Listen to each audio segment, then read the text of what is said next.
जय माता दी। माँ दुर्गा का आशीर्वाद आप पर बना रहे, आपकी सभी इच्छाएं पूरी हो। प्रिय दर्शकों, नवरात्रि में करें ये उपाय, माँ आदिशक्ति की कृपा से जीवन में आएंगे चमत्कारी बदलाव। इस वर्ष शारदीय नवरात्रि 15 अक्टूबर रविवार से शुरू होने जा रही है। नवरात्रि की अष्टमी 22 अक्टूबर को और नवमी 23 अक्टूबर को मनाई जाएगी। इस 9 दिन के उत्सव का समापन 24 अक्टूबर अर्थात दशहरे के दिन होगा। पंचांग के अनुसार आश्विन माह की प्रतिपदा तिथि 14 अक्टूबर को रात 11:24 पर शुरू होगी और प्रतिपदा तिथि का समापन 15 अक्टूबर को रात 12:32 पर होगा। उदया तिथि के अनुसार शारदीय नवरात्रि इस बार 15 अक्टूबर को ही मनाई जाएगी। इस वर्ष मां हाथी पर सवार होकर आ रही हैं, ऐसे में इस बात के प्रबल संकेत मिल रहे हैं कि इससे सर्वत्र सुख संपन्नता बढ़ेगी। अब आइए जानते हैं, नवरात्रि में मां दुर्गा को कौन सी वस्तुएं नहीं चढ़ानी चाहिए। नवरात्रि में मां दुर्गा की पूजा में लाल रंग के पुष्प का उपयोग किया जाता है।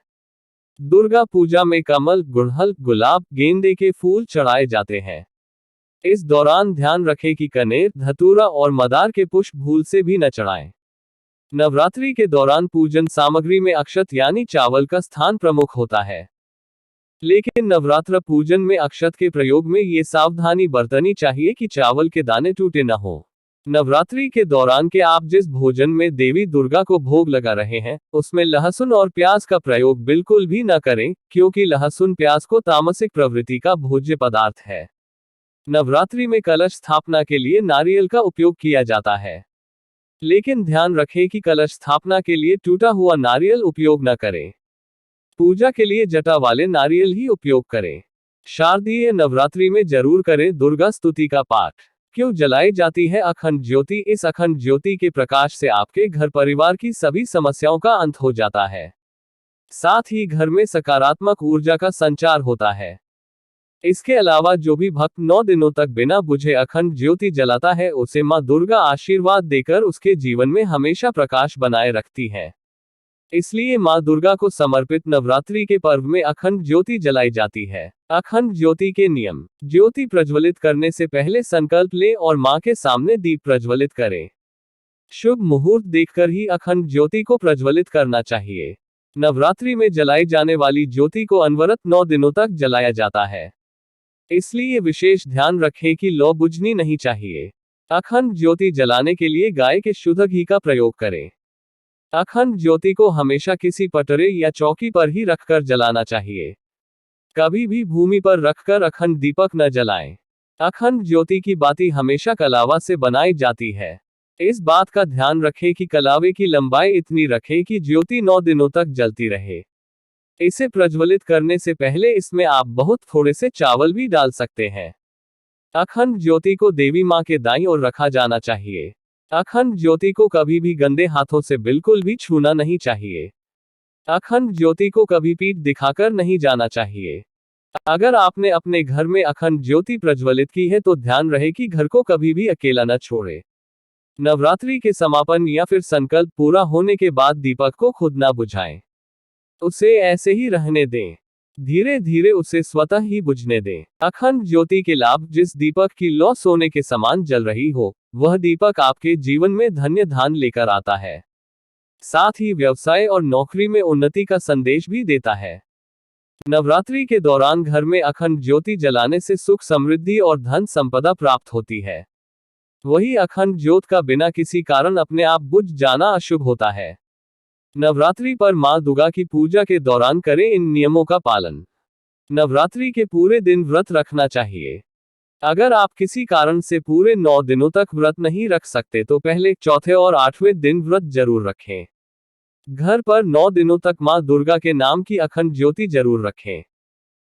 नवरात्रि पर देवी दुर्गा की प्रतिमा के साथ मां लक्ष्मी और देवी सरस्वती की प्रतिमा को स्थापित कर 9 दिनों तक पूजन करें। मां दुर्गा को 9 दिनों तक अलग अलग दिन के हिसाब से भोग जरूर लगाएं। इसके अलावा मां को प्रतिदिन लौंग और बताशी का भोग अर्पित करें। दुर्गा सप्तशती का पाठ अवश्य करें।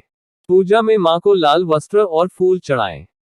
नवरात्रि में मां दुर्गा को लगाए प्रिय भोग और प्रिय फल: प्रथम मां शैलपुत्री को घी का भोग और प्रिय फल अनार, द्वितीय माँ ब्रह्मचारिणी को शक्कर का भोग और प्रिय फल सेब। तृतीय माँ चंद्रघंटा दूध का भोग और प्रिय फल केला। चतुर्थ माँ कुष्मांडा मालपुआ का भोग और प्रिय फल नाशपाती। पंचम माँ स्कंदमाता केले का भोग प्रिय फल अंगूर। षष्ठम माँ कात्यायनी शहद का भोग प्रिय फल अमरूद। सप्तम माँ कालरात्रि गुड़ का भोग प्रिय फल चीकू। अष्टम माँ महागौरी नारियल का भोग प्रिय फल सीताफल।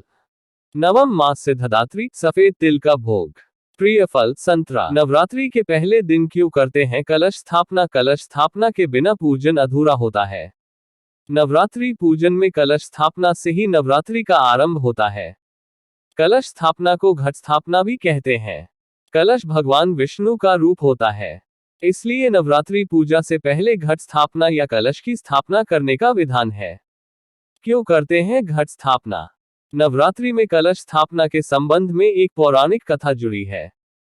इस कथा के अनुसार श्री हरि विष्णु अमृत कलश के साथ प्रकट हुए थे, इसलिए इसमें अमृतत्व की भावना भी रहती है। यही कारण है कि घर के किसी भी शुभ अवसर पर घट स्थापना या कलश स्थापना की विधि संपन्न कराई जाती है। कलश में देवी देवताओं, ग्रहों व नक्षत्रों का वास होता है और कलश मंगल कार्य का प्रतीक होता है। कलश स्थापना करने से घर में सुख समृद्धि आती है। कलश स्थापना का महत्व। शास्त्रों के अनुसार कलश विश्व ब्रह्मांड का प्रतीक होता है। संपूर्ण देवता ब्रह्मांड में एक साथ विराजित है।